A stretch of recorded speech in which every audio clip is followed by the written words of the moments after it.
الحمد لله رب العالمين والعاقبة للمتقين والصلاة والسلام على سيد الأنبياء والمرسلين وعلى آله وأصحابه أجمعين أما بعد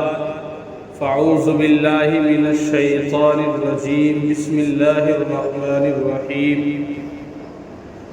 وما خلقت الجن والانس الا ليعبدون صدق اللہ العظیم۔ محترم بزرگوں، دوستوں، عزیز ساتھیوں، اللہ تبارک و تعالیٰ کا بے پناہ احسان ہے کہ اللہ تبارک و تعالیٰ نے ہم سب کو ایمان کی دولت سے نوازا۔ ایمان کی دولت اتنی بڑی دولت ہے، آخرت کے اندر اگر کسی کو کامیابی حاصل ہو سکتی ہے، اگر کوئی اللہ کی خوشنودی کسی کو حاصل ہو سکتی ہے، کوئی اللہ کی رضامندی کو پا سکتا ہے، اللہ تبارک و تعالیٰ کے انعام و اکرام، اللہ تبارک و تعالیٰ کے فضل کو کوئی حاصل کر سکتا ہے، تو ان تمام چیزوں کے لیے ایمان کا ہونا شرط ہے۔ الحمدللہ ہم سب ایمان والے ہیں، ہم سب نے لا الہ الا اللہ محمد رسول اللہ پڑھا ہے،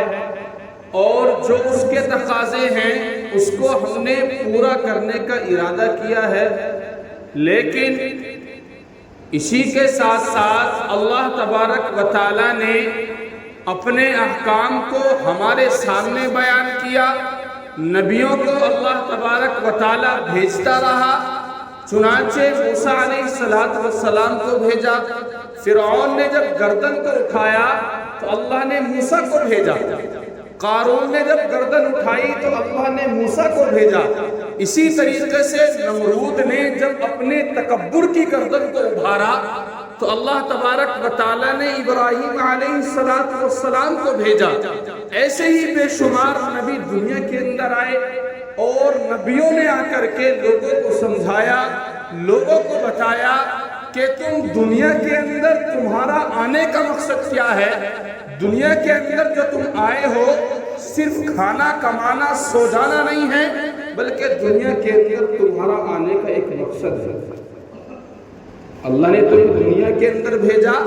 اس کا ایک مقصد ہے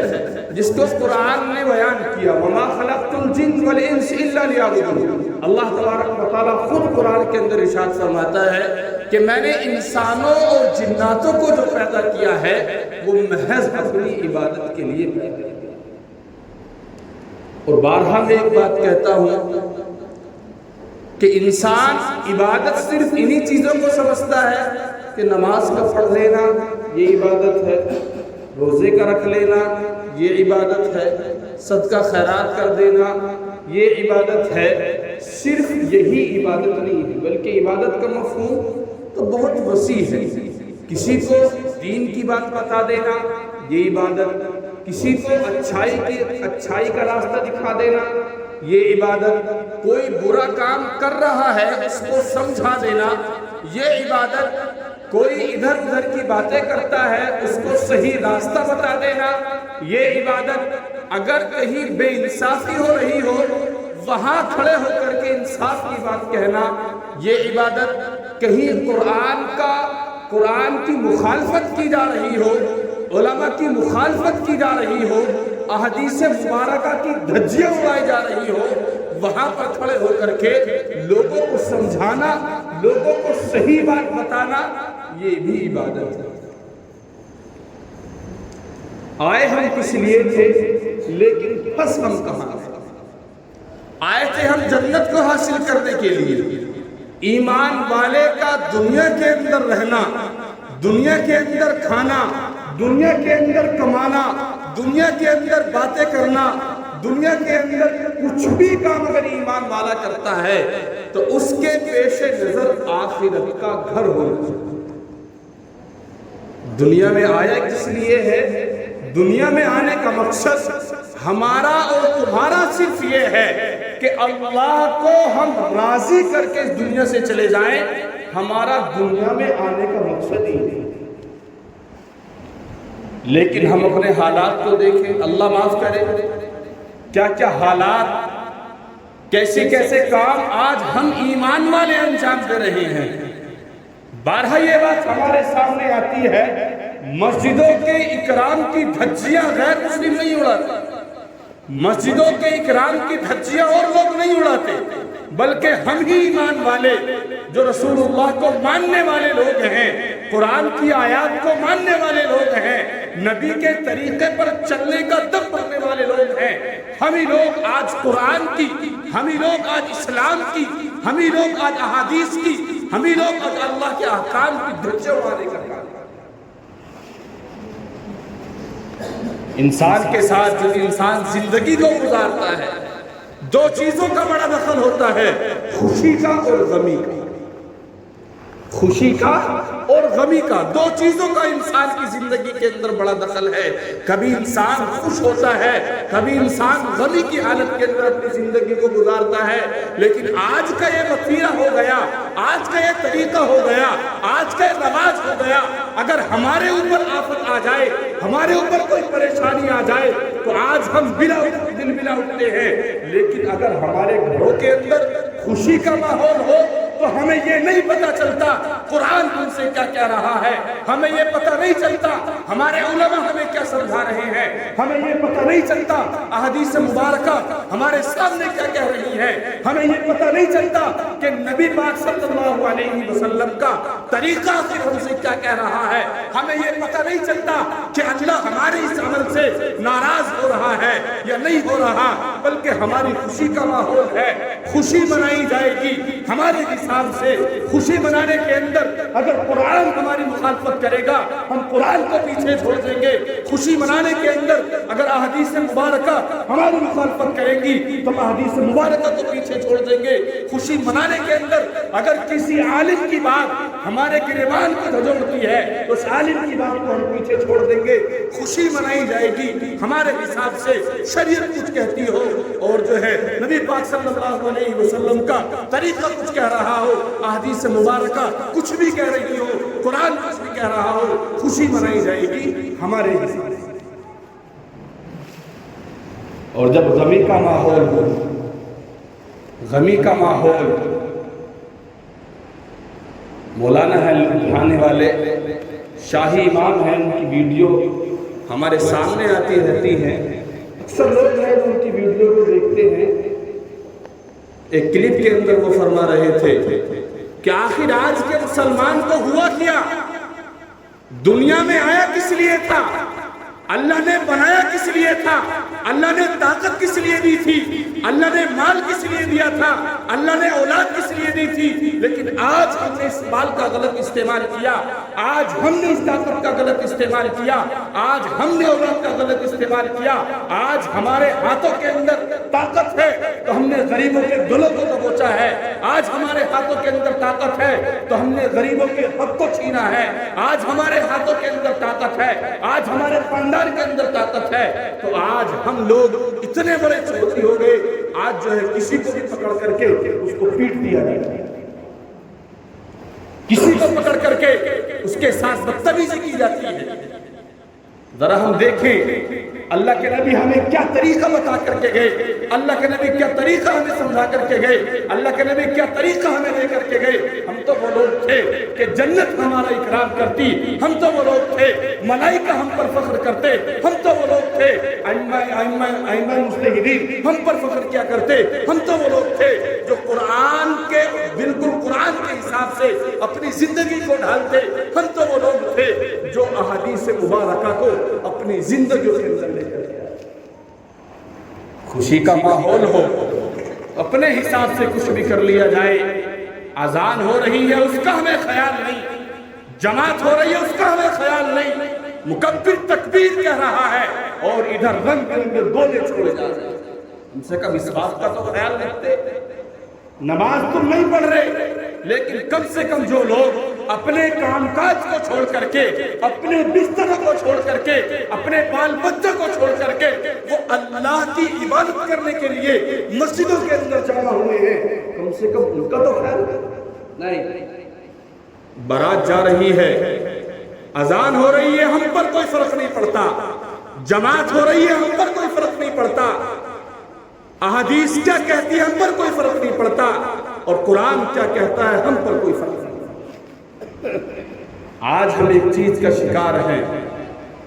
جو چیز یہودیوں کے اندر تھی، جو چیز نصرانیوں کے اندر تھی، ایسے یہودیوں نے کہا نحن ابناء اللہ و احباؤہ، کہ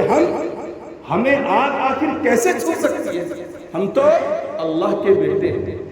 ہم تو اللہ کے پیارے ہیں۔ آج ہی حال اس امت محمدیہ کا ہو گیا۔ اس امت محمدیہ نے کنتم خیر امت اخرجت للناس تأمرون بالمعروف وتنہون عن المنکر، یہ پوری آیت کا ٹکڑا ہے، لیکن صرف اس امت نے اس کو یاد رکھا کنتم خیر امت اخرجت للناس۔ ہم تو بہترین امت ہے،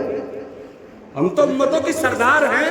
ہمارا آخر کیا کون بال باٹا کر سکتا ہے، آخر ہمارے ساتھ کیا ہو سکتا ہے، کچھ بھی نہیں ہو سکتا، بلکہ اگر کچھ ہو بھی جائے تو اللہ کے نبی ہماری شفاعت کرتے ہیں۔ اپنے کاموں پر تو تھوڑا توجہ ہم ڈالیں، اپنے کاموں کو ہم دیکھیں، کیا اللہ کے نبی اس کی شفاعت کر سکتے ہیں کہ نماز اسلام کا اتنا اہم فریضہ، جماعت کے ساتھ مسجد کے اندر لوگ امام اللہ اکبر کہہ کر کے نیت باندھ رہا ہے اور تم جو ہے بولے باری کر رہے ہو، کیا آخر تمہارا مسئلہ ہے؟ جہاں ہمیں خرچ کرنا چاہیے تھا، جن جگہوں پر ہمیں خرچ کرنا چاہیے تھا، وہاں خرچ کرنے کے اندر آج ہم پیچھے ہو رہے ہیں۔ کیوں؟ اس لیے کہ اللہ کی خوشنودی ہمارا مقصد ہی نہیں۔ ہمارا مقصد تو صرف یہ ہے کہ بس کسی بھی طریقے سے کام نہیں ہو جائے، کسی بھی طریقے سے۔ رمضان کے اندر تنخواہیں جمع ہو رہی ہیں، بس کسی طریقے سے مہینہ ٹل جائے۔ مسجد کے اندر کام کی ابتدا ہوئی، بس کسی طریقے سے جو یہ لوگ اللہ کے گھر کو بنانے کی کوشش کے اندر لگے ہوئے ہیں، بس کسی طریقے سے یہ ہمارے دروازے سے اگلے دروازے پر چلے، بس کوئی طریقہ ایسا ہو کہ ہماری جو ہے جان بچ جائے۔ آج ہم یہ کہتے ہیں، آج ہم ان باتوں کا دم بھرتے پھرتے ہیں، آج مسلمان پریشان ہیں، آج مسلمان قرضدار ہے، آج مسلمان جو ہے تنگ دستی کی زندگی گزار رہا ہے۔ نہیں محترم بزرگوں اور دوستوں، آج شریعت کے حساب سے اگر ہم اپنی شادی بیاہ کو ہم کریں، شریعت کے حساب سے جہاں مال ہمیں خرچ کرنا چاہیے تھا ان جگہوں پر ہم مال خرچ کریں، تو آج ہم دیکھیں اپنی کھلی آنکھوں سے اللہ کی نصرت اور اللہ کی مدد اترتے ہوئے دیکھیں۔ جگہ میرا جانا ہوا ابھی شادی ہوئی، بڑی اچھی شادی کروڑوں کے حساب سے، جن لوگوں کی رشتہ داریاں ہیں وہ لوگ بھی جانتے ہوں، بڑی اچھی شادی جو میں نے سنا تقریباً 75 تولے تو سونا دیا گیا ہے۔ تھار سگائی کے اندر دی گئی، جب شادی ہوئی ایک تھار، ایک اسکورپیو، ایک فورچونر، یہ 3 گاڑیاں دی گئی۔ سامان کیا ہے وہ اللہ بلا پتہ نہیں کتنا ہوگا، لیکن جب امام کو نکاح پڑھانے کی بات آئی اور امام صاحب کو جو انعام دینے کی بات آئی تو پتہ کتنے روپے نکلے؟ 10,000 کی کرتی ہوئی گڈی۔ کروڑوں کی شادی، کروڑوں کا مال لے کر کے جا رہے ہیں، لیکن اماموں کے لیے 10,000 روپے۔ یہاں ہے مسلمان، کار لے کر کے جا رہے ہیں، مانگ جاچ ہو رہی ہے کہ ہمارے بچے تو اتنے کامیاب ہیں، ہمارے بچے تو اتنے قابل ہیں کہ کار کے بغیر بات نہیں بنے گی، لیکن جب مہر کی بات آئے مختصر سی ہو رہی، مختصر پتہ نہیں کون سی ہے، 5100 والی ہے مختصر۔ جب لینے کی بات آئے تو ہمارے بچے بڑے قابل، جب دینے کی بات آئے تو فقر و فاقے کی زندگی پڑا گئی۔ تو یہ وہ جگہ تھی مسجدوں کے اندر خرچ کیا جاتا، جتنا پیسہ ہم دونوں کے اندر برباد کر رہے ہیں، جتنا پیسہ ہم گاڑیوں کے اندر برباد کر رہے ہیں، اگر اس پیسے کو ہم مسجدوں کے اندر دیتے، مسجد مدرسوں کے نام سے ایسا معاملہ آج بن گیا ہمارے سماج کے اندر، ہماری سوسائٹی کے اندر، بس کسی بھی طریقے سے کام نہیں ہوتا ہے۔ کئی لاکھوں کی شادیاں، لیکن مسجدوں کے حصے میں 1000، مدرسوں کے حصے میں 500 روپے،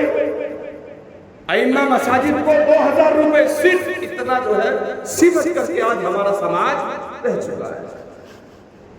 تو اپنے مقصد کو ہم سمجھیں، اپنے مقصد کو ہم دھیان کے اندر رکھیں. ہم دنیا کے اندر آخر آئے کیوں ہیں؟ دنیا کے اندر ہمارا آنے کا آخر مقصد کیا ہے؟ دنیا کے اندر ہمیں جو اللہ نے زندگی دی ہے، اللہ نے جو ہمیں جوانی دی ہے، اللہ نے جو ہمیں مال دیا ہے، اس مال کا صحیح استعمال، اس اولاد کا صحیح استعمال، اپنی طاقت کا صحیح استعمال. مسلمانوں، اگر آج ہم نے اپنی آنکھوں کو نہیں کھولا، آج اپنے گریبان کے اندر ہم نے جھانک کر کے نہیں دیکھا،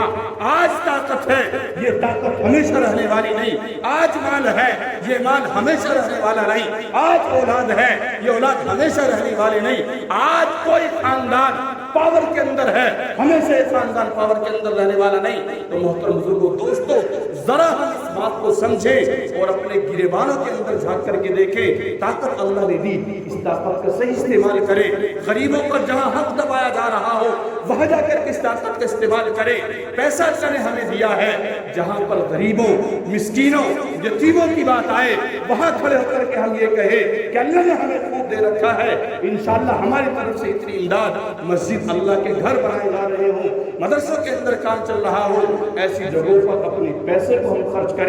تو یہ پیسہ ہمارے آخرت کے اندر کام آئے گا. اور جب آخرت کے اندر ہمارا یہ پیسہ کام آئے گا تو ہمارے درجات، جنت کے اندر درجات بڑھنے کا یہ پیسہ، یہ مال، یہ طاقت، یہ وقت سب ہمارے لیے سبب آخرت کا بن سکتا ہے. اللہ تبارک و تعالی جو باتیں کہی گئی ہم سب کو عمل کرنے کی توفیق عطا فرمائے اور شریعت مطہرہ کے طریقے پر زندگی بسر کرنے کی ہم سب کو اللہ توفیق عطا فرمائے. وآخر دعوانا الحمدللہ.